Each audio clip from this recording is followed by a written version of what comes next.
नमस्कार साथियों। भारत की राजनीति में इस वक्त दो धाराएं बह रही हैं। एक तो वो है जो हमें तुम्हें दिखती है, एक वो है जो नेताओं के मन में चलती है।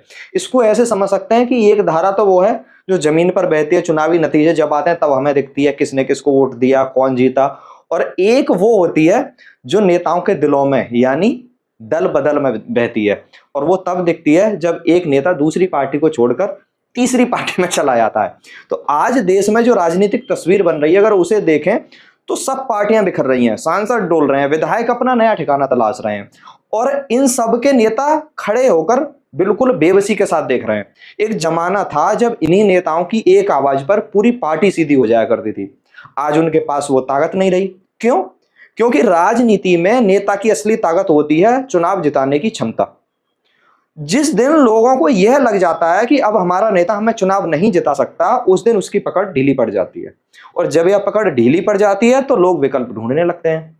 राजनीति में दो तरह के लोग होते हैं। एक वो होते हैं जिनके पास विकल्प है, एक वो जिनके पास विकल्प नहीं है। जिनके पास विकल्प होता है वो उड़ जाते हैं, जिनके पास नहीं होता वो मजबूरी में टिके रहते हैं, उनको टिका रहना पड़ता है। इन दिनों विकल्प के दरवाजे हर तरफ खुले हुए हैं राजनीति में। अब एक पुरानी बात याद दिलाता हूं आपको।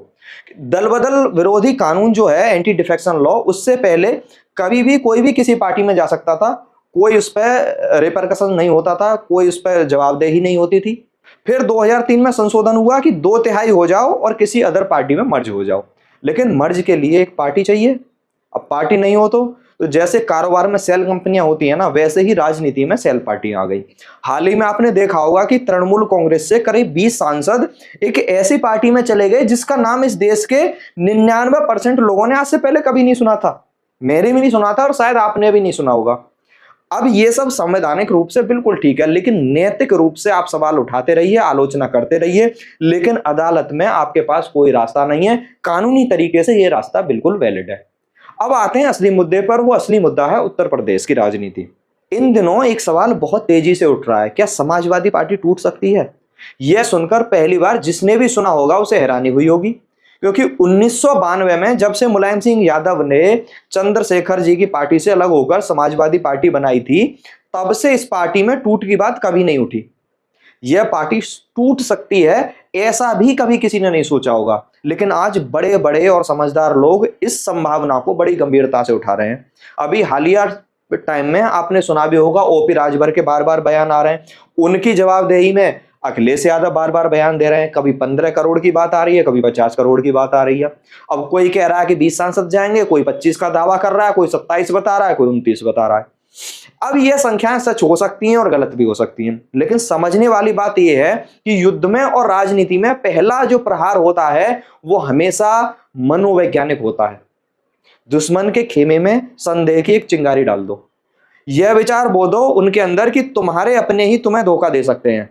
जब कोई संगठन, चाहे वह सेना हो या राजनीतिक पार्टी, पीछे मुड़ मुड़कर यह देखने लगे कि कितने अपने अभी भी हमारे साथ हैं और उनमें से कितने सच में साथ हैं और कितने बस मजबूरी में खड़े हैं, तो उस दिन से वो संगठन कमजोर होना शुरू हो जाता है। और समाजवादी पार्टी आज इसी मोड़ पर खड़ी है। तृणमूल कांग्रेस की स्थिति आज ये है कि आप और हम अंदाजा नहीं लगा सकते कि अभी और कुछ महीने बाद उसमें कितने सांसद या कितने विधायक बचेंगे, या क्या पता ममता बनर्जी और अभिषेक बनर्जी अकेले खड़े दिखाई देंगे। महाराष्ट्र में क्या हुआ आपने देख लिया, उद्धव ठाकरे की पार्टी का क्या हाल हुआ। उससे पहले शिवसेना और एनसीपी में क्या हुआ था वो भी आपने देखा। अब शरद पवार की बारी आ गई है, तो वो जो घमंड था, जो दशकों की राजनीतिक पूंजी थी, वो सब एक एक करके बिखर रही है। लेकिन इन सभी पार्टियों के बारे में यह आशंका कभी न कभी व्यक्त होती रही थी। इनके टूटने को लोगों ने असंभव नहीं माना था, लेकिन समाजवादी पार्टी पहली बार ऐसे मुकाम पर है जहां लोग इसे संभव मान रहे हैं, और यह बहुत बड़ी बात है। और इस पूरी स्थिति के पीछे एक बहुत बड़ी वजह है। वो वजह है नेताओं के अपने कार्यकर्ताओं से कट जाना, जनता से संवाद का टूट जाना। एक टाइम पे जब नेताजी इस पार्टी को संभाला करते थे तो छोटे से छोटा जिला लेवल, बूथ लेवल का कार्यकर्ता, उनसे भी नेताजी की जानकारी उसके नाम के साथ होती थी। नेताजी नाम से संबोधित कर दिया करते थे। अब यह शिकायत हर उस पार्टी में है जो आज कमजोर हो रही है। और मैं साफ कर दूं कि यह शिकायत केवल विपक्षी दलों में ही नहीं है, भारतीय जनता पार्टी में भी ऐसे नेता हैं और उनकी तादाद लगातार बढ़ती जा रही है जो कार्यकर्ताओं से मिलना अपनी तौहीन समझते हैं। लेकिन भाजपा के साथ यह संकट अभी इतनी जल्दी नहीं आएगा। क्यों नहीं आएगा? क्योंकि उसके पीछे आरएसएस की जड़ें हैं, राष्ट्रीय स्वयंसेवक संघ की, जो 24 घंटे 7 दिन बिना शोर शराबे, बिना बड़ी रैलियों के छोटे छोटे समूहों में परिवार परिवार तक पहुंचती है। यही संघ की और परोक्ष रूप से भाजपा की असली ताकत है। यही उसे बाकी पार्टियों से अलग बनाती है। बाकी किसी पार्टी का संगठन इतना अच्छा नहीं है जितना भाजपा का है, और उसके पीछे है राष्ट्रीय स्वयंसेवक संघ।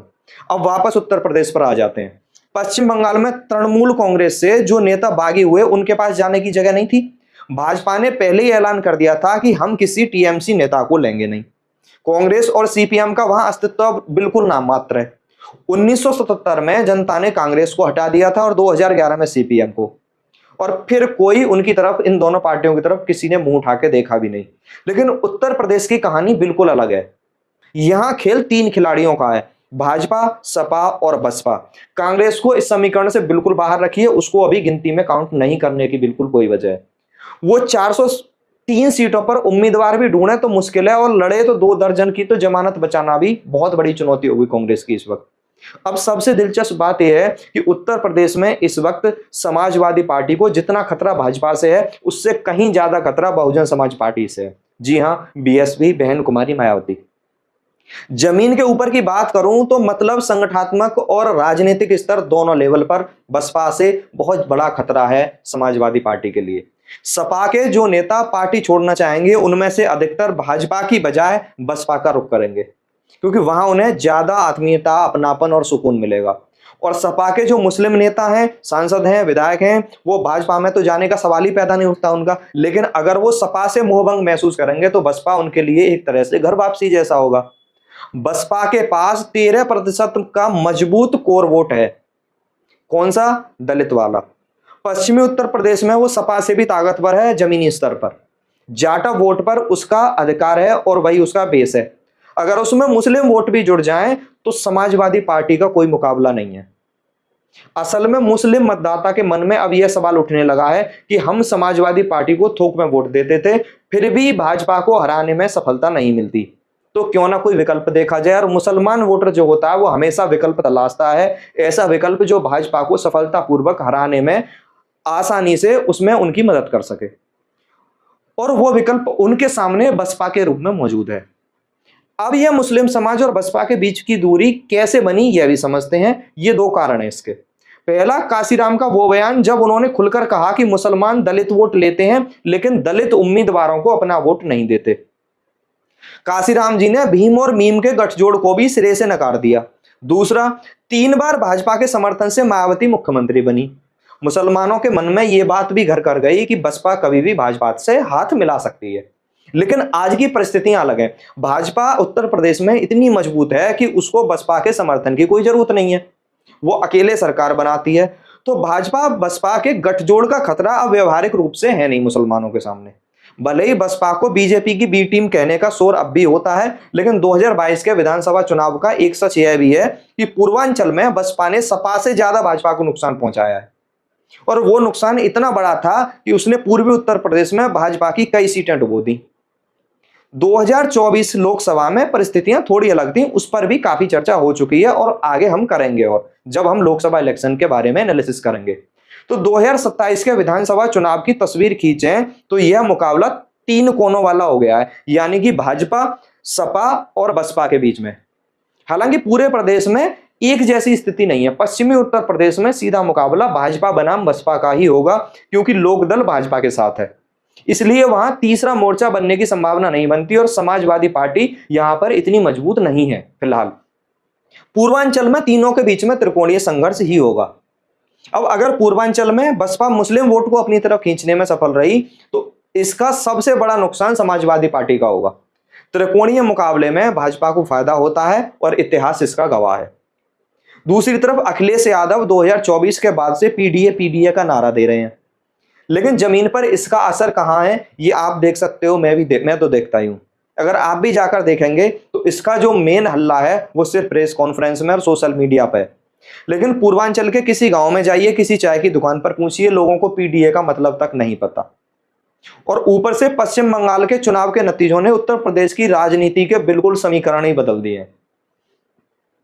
30% मुस्लिम आबादी वाले बंगाल में जब तृणमूल कांग्रेस को ऐसी हार मिली तो संदेश साफ है कि मुस्लिम मतदाता एक मुश्त एक पार्टी को वोट देना जरूरी नहीं समझता, उसके पास विकल्प हैं तो वो विकल्प बदल सकता है। और इसका सबसे बड़ा एग्जाम्पल है अधीर रंजन चौधरी और यूसुफ पठान।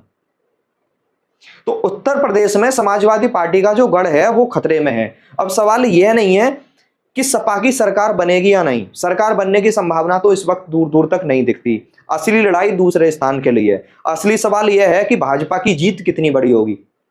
47 सीटों वाला 2017 का आंकड़ा दोहराएगी सपा या फिर 2022 के करीब रहेगी। और इसमें बहुजन समाज पार्टी की भूमिका बड़ी निर्णायक होने वाली है। अगर बसपा पूरी तरह चुनावी मैदान में उतरी और मुस्लिम वोट का एक हिस्सा अपने साथ जोड़ने में सफल रही तो भाजपा की जीत बड़ी रहेगी।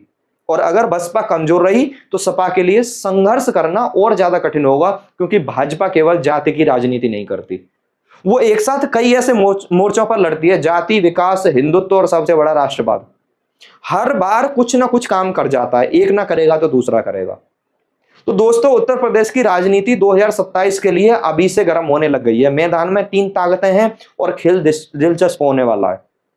हो सकता है ओवैसी की चौथी पार्टी भी यहां पर आकर कुछ खेल करने में कामयाब हो और मुसलमान वोटों में कुछ वोटों का इधर उधर ध्रुवीकरण करने में कामयाब हो जाए।